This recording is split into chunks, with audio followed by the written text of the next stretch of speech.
Welcome to the Explainer. So if you're taking the digital SAT tomorrow, or hey, maybe even in just a few hours, you are in the exact right place. We're going to dive right into exactly what you need to commit to memory for the reading and writing section right before you take the exam.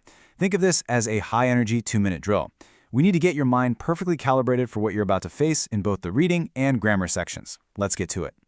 521. According to the most recent College Board data, that number right there is the national average score for evidence-based reading and writing. Now, scores usually follow a standard bell curve, which just means the vast majority of students kind of clump right around this number. But we are not here to the average, right? We're going to use this rapid-fire drill to give you the specific tools to beat that average, step way outside that bell curve, and land in those top percentiles.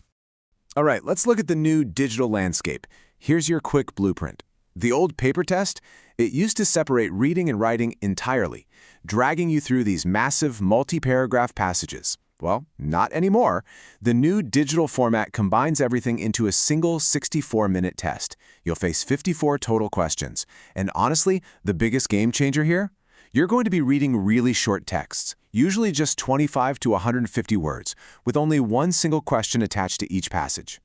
And as you'll see here, the breakdown is super straightforward. The test consists of 2 modules, with exactly 27 questions in each one. You get 32 minutes per module. Now, something you really need to keep in mind. 2 questions in each module are experimental.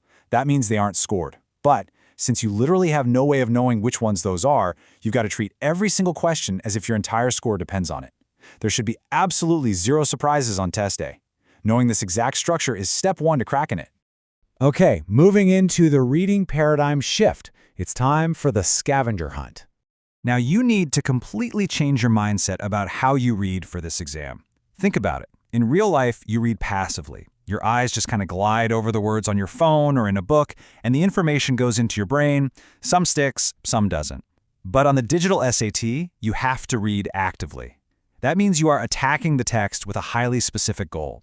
You're hunting for specific information to answer a specific question. Efficiency is absolutely crucial here. So, the golden rule to commit to memory is this: there is no opinion.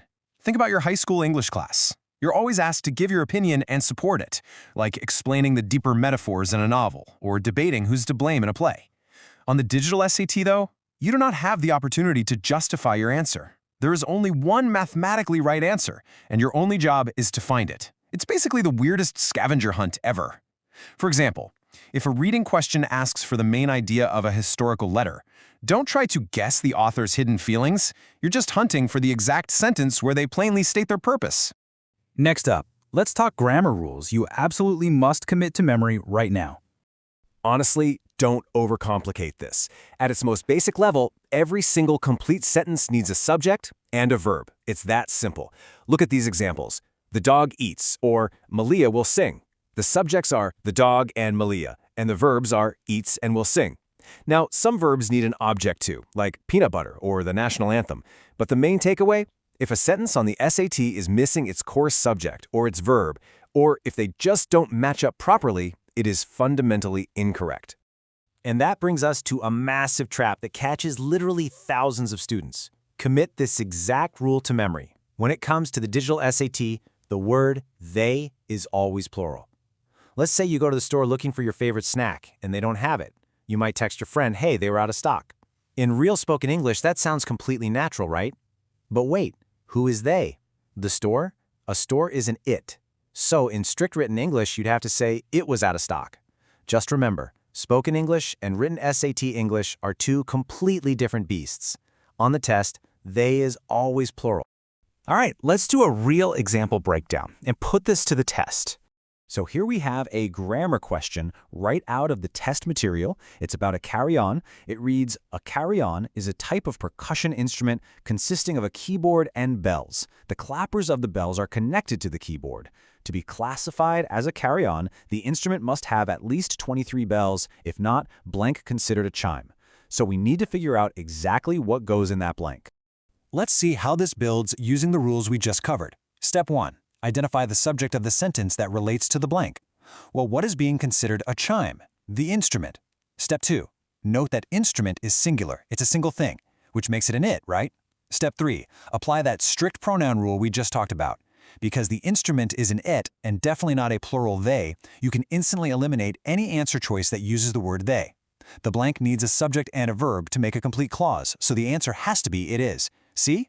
By sticking rigidly to the rules, you easily solve the blank and beat the test writers at their own game. You've got the tools and the playbook committed to memory now. You know the structure, you know that the reading section is just an active scavenger hunt with zero room for personal opinions, and you know those strict grammar rules around subjects, verbs, and pronouns. So, step into that exam room and conquer this thing. Oh, and if you want to dive deeper and master even more of these strategies, be sure to find us by looking up Given Tutor on Facebook or Line. Get some rest, trust your preparation, and go crush the digital SAT. The national average is 521, so the only question left is, how far past it are you going to soar tomorrow?